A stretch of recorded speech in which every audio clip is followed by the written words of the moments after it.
So I just wanted to do a before video up here of refinishing floors.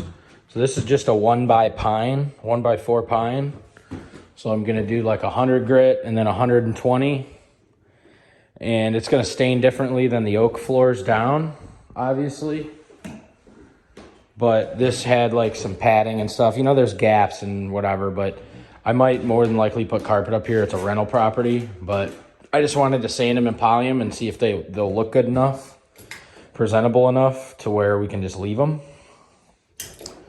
And then worst case scenario, they're sealed from all kinds of smells and stuff like that, even if we put carpet up here. So when the house sweats, it doesn't stink.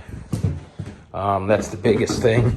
A lot of properties, if they're real damaged floors, will literally just seal them with, you know, like Kills.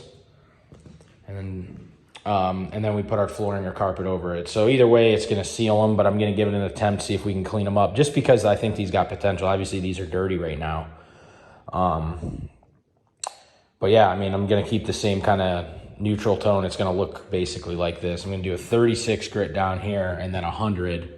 And then same thing, I'm going to do a satin varathan or something. I forget. I don't really know the product name. I can't remember it.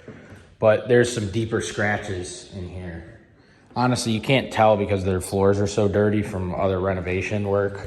But there's some big gouges, and this was all under the carpet. The only way to really get those out is going to be, you know, like a 36 grit, I think. So I'm going to give it an attempt, and we'll see how it goes.